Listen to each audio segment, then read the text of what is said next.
Good afternoon. It's a real pleasure to be here. And team, thank you for ambushing me and telling me, please speak. But no problem at all. I am at home. I'm at home with KHF. I am at home with Strathmore. I'm at home with women. Most importantly, I'm at home with men. I am happy to speak. So I was asked to speak briefly about my leadership journey. And my leadership journey, I'm one of those multitaskers. So I'm in many places. So whenever I'm asked, what do you do? I'm like, it depends on the context. Then I'll define what it is. So let me just give you a little background about my leadership journey. And for me, the turning point was at internship. When I finished my internship, or rather during the year of internship, I just saw so much drama. How many of us have done internship, public hospital? Okay, so you know what the drama is. Overworked, underpaid. No, the people nowadays are not underpaid. I was underpaid, 12,000 shillings. But anyway, so underpaid and, just so many patients. The need was so plentiful. Short of supplies, you're sending people to buy ceftriaxone. They don't have, otherwise you'll just give whatever is there. And I felt, to make that system work, for me, I became a robot. I said, remove empathy, remove feelings, and all I will do is just do the work and finish it. So towards the end of internship, I said, this is not what I signed up for. This is not what I wanted to do. So what did I do? I quit. I quit public service. And you can say I was a quitter. But for me, it was like, no, that environment, and I think one of the speakers here was talking about a toxic environment. For me, it was toxic in the way it was changing me. I said, I don't think that's what I'm supposed to be. So I said, I'll jump into the private sector so that I can see, work in a system where things work. But that left me with a lot of guilt because I was like, okay, I left a struggling sector. So what happens then? If all of us decide to quit, then what happens? So then that just totally transformed my thinking. It threw me into my leadership journey. So I said, I will jump into leadership positions where I can influence policy so that hopefully can be part of changing that system in which I was, where there was a lot of quite a difficult environment to work in. So that's how I got starting. I finished university 98. I was finishing my internship 99 and went into private practice, into working. I worked at Nairobi Hospital at Avenue, and then I opened my own practice. But from about 2005, I jumped again into a leadership through what is now an association called the Kenya Association of Family Physicians. There was none then. So we were the founder members with all these old European doctors who are here, and we need to find a system. We need to have training for family physicians. We need to have a sort of GP training, like in the UK they have MRC GP. But anyway, so I was one of the founder members of that, and now it's Kenya Association of Family Physicians. Our chair is here, Dr. Joy Mugambi. And it's a long journey, but it opened the way for family medicine as a training. So yes, I did influence policy somewhere. And then I moved on to the Kenya Medical Women's Association, where I was leading in terms of advocating for women and children's health. And from there, I went into I was picked actually while I was at Kenya Medical Women's Association into the National Economic and Social Council as a presidential appointee. That was during the Kibaki government. And in that situation were 3 females in a council of 43 people. 3 females, 1, 2, 3. And do you know about our economic policy and our Vision 2030 and how many pillars it has? Anyway, let me tell you, all those meetings were about economic pillar.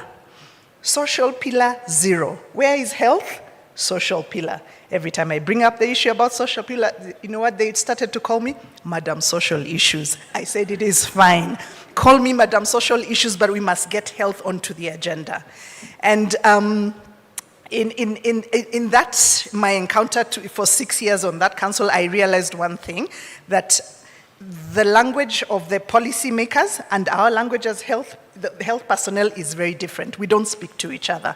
So if I needed to influence what was happening on the economic side, because they're the ones who will make the decision at the end of the day, I need to learn the language. Comes in Strathmore. So I went to Strathmore, and I did. So learn and learn, relearn.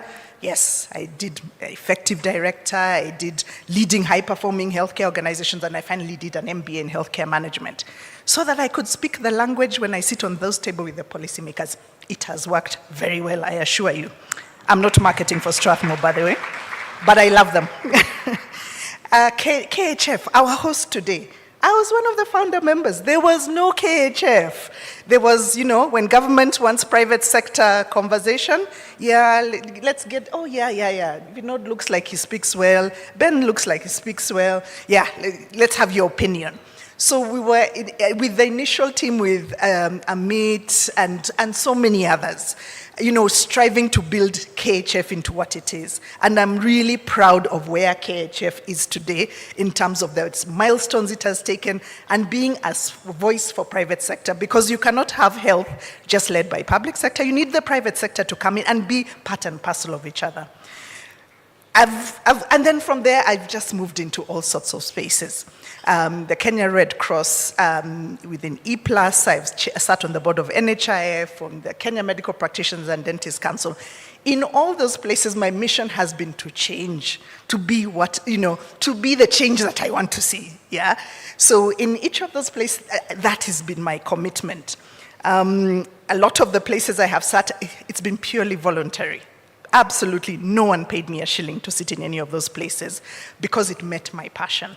And I felt that is what I'm doing. I'm influencing community, I'm impacting community, I am good with that. And with all that, I've maintained my private practice because that grounds me. When I see that patient in front of me, I remember all the things that I'm working on policy-wise. Does it make sense? Does it not make sense? And I know, like Amit Thak has told me many times, you need to just leave practice now and just do this other stuff. I say, no, for me, practice is my going home. When I'm with my patient, I'm at home. But when I sit on the policy table, I am making a difference for that patient when I go back home. So that's been part of my journey, and my life lessons in that journey really has been just step into your area of passion. Step into it, and step into it afraid and knowing nothing but passion. Just jump into it. And once you're in there, learn. Learn, relearn, and learn. Just keep going and keep going. Just step into it. Imposter syndrome aside, just step into it. Mentoring, male allies networks, big time, big time. In many of the places I have sat in on those boards, and even the boards where I now sit. Okay, so I said I used to do a lot of my work voluntary. Now you pay me for my time. So I sit on boards where I'm paid for my time. Because I've built a lot of wealth, and I think it is worth something that someone should pay for.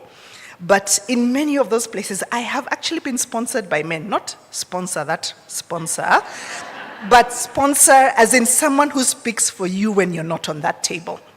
And I have been sponsored by men. So I have also taken for myself that I will mentor women. I will sponsor women in spaces where I can, because I've been sponsored by other people. There are many of my mentees in this room. They know themselves. Inclusivity, diversity. For me, whether they're young, and indeed in KMA, I think Marie-Claire is here. I built what is the Young Doctors Network in KMA. KMA was an old boys club. And I said, we must have young people here. They are the pipeline. They're the ones who are going to lead. And we have a booming Young Doctors Network. And in the current national executive, 3 of the members are from the Young Doctors Network. What's that for? Building a succession plan. And and finally, you need a support system for work-life integration. And maybe finally, it shouldn't be finally, it should probably at the top. What's your purpose? Where does your purpose come from? For me, it's my God-given purpose. And then my family, my friends, the people who support me and walk with me. And when I summarize my journey of what I have done, And one of my mentees told me, you must read that quote because you said it somewhere and it made such a big difference. So I will finish with that. So in terms of what I have done, in terms of my leadership journey, and I've left out so many of the other places where I sit, and I currently sit and sit on multiple boards influencing what happens in so many places. It's not the critic who counts, not the man who points out how the strong man stumbles, or where the doer of deeds could have done better.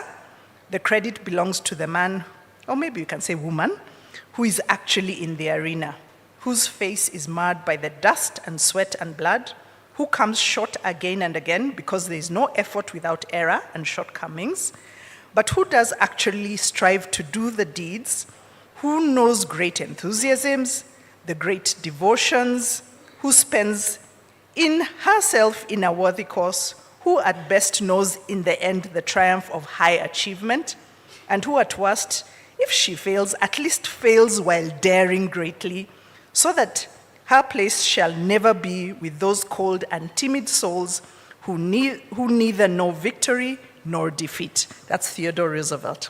Thank you.